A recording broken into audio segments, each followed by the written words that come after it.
नमस्कार। कभी ऐसा महसूस हुआ है कि फोन की स्क्रीन में स्क्रॉल करते करते हम असल दुनिया से ही कट गए हैं? ऐसा लगता है ना, जैसे हम एक डिजिटल धुंध में कहीं खो से गए हैं। तो चलिए आज इसी डिजिटल उलझन से बाहर निकलने का एक बहुत ही पुराना लेकिन पावरफुल रास्ता खोजते हैं। हम सब जानते हैं, इंफॉर्मेशन के एक महासागर में तैर रहे हैं। लेकिन सवाल यह है कि क्या हमें ज्ञान की एक बूंद भी मिल रही है? ये जो चौबीसों घंटे का कनेक्शन है ना, ये हमें धीरे धीरे एक खालीपन की ओर धकेल रहा है। और इसकी कीमत हम अपनी मेंटल पीस से चुका रहे हैं। सोचकर देखिए, एक तरफ हजारों डिजिटल दोस्त हैं, लाइक्स और कमेंट्स की तो जैसे बाढ़ आई हुई है, लेकिन दूसरी तरफ हम असली रिश्तों की गर्माहट के लिए तरस रहे हैं।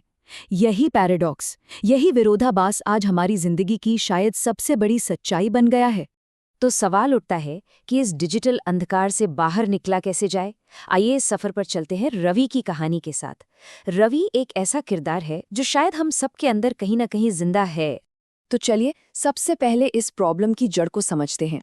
न्यूरोसाइंटिस्ट इसे डोपामीन लूप कहते हैं। और यकीन मानिए, ये सिर्फ एक किताबी शब्द नहीं है, ये एक ऐसा मनोवैज्ञानिक जाल है जिसमें हम सब रोज फंसते चले जा रहे हैं। हर लाइक, हर कमेंट, हर नया नोटिफिकेशन हमारे दिमाग में खुशी का एक छोटा सा केमिकल ब्लास्ट करता है, जिसे डोपामीन कहते हैं। और हमारा दिमाग इस छोटे से रिवॉर्ड का आदी हो जाता है। और नतीजा, हमारे फोकस करने की, गहराई से सोचने की जो कीमती ताकत है, वो धीरे धीरे खत्म हो जाती है। रामायण की कहानी तो सबको याद होगी, कैसे देवी सीता सुनहरे हिरण के भ्रम में फंस गई थी। ठीक वैसे ही हम भी अपने स्मार्टफोन के चमकीले नोटिफिकेशंस के पीछे भाग रहे हैं। हम ये समझ ही नहीं पाते कि ये खूबसूरत सा दिखने वाला भ्रम हमें हमारी असली मंजिल यानी मन की शांति से कितना दूर ले जा रहा है। तो फिर इस डिजिटल चक्रव्यूह से निकलने का रास्ता क्या है? रवि की जर्नी हमें एक बड़े ही यूनिक और पावरफुल तरीके से मिलाती है।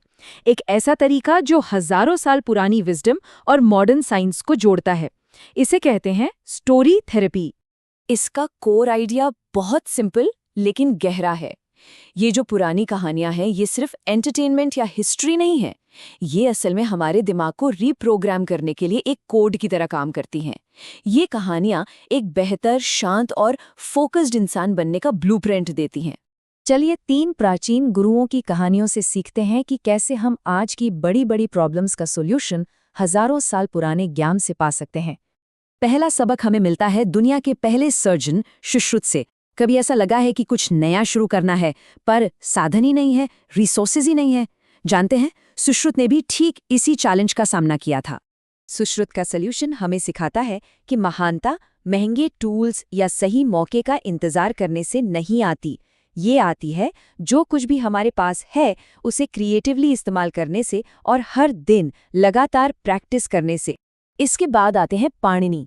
क्या दिमाग में भी कभी एक साथ 100 अलग अलग टैब्स खुले रहते हैं? एक सोच यहाँ, दूसरी वहाँ। बस पाणिनि ने इसी मेंटल केओस को ऑर्गेनाइज करने का, उसे शांत करने का तरीका खोजा था।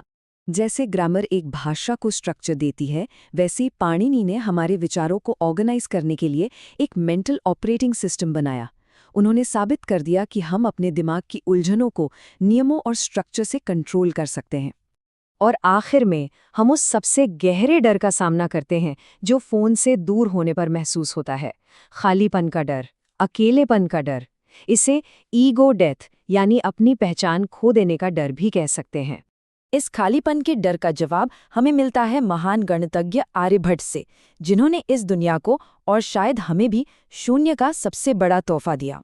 तो सबसे ज़रूरी बात यह है कि जब हम डिजिटल दुनिया के शोर से कटते हैं, तो जो खालीपन हमें महसूस होता है वो असल में कोई अंत नहीं है। वो तो एक नई शुरुआत है, अनंत संभावनाओं का एक खुला दरवाज़ा। सवाल ये है कि क्या हम इस शून्य को अपनाने के लिए तैयार हैं? सुश्रुत, पाणिनि और आर्यभट्ट, इन्हीं सबकों को अपनाकर रवि ने अपने दिमाग के उस इंटरनल प्रोग्राम को ही बदल दिया जो उसे डिजिटल दुनिया का गुलाम बना रहा था। और इस प्रोसेस में उसने एक बहुत ही गहरा बदलाव महसूस किया।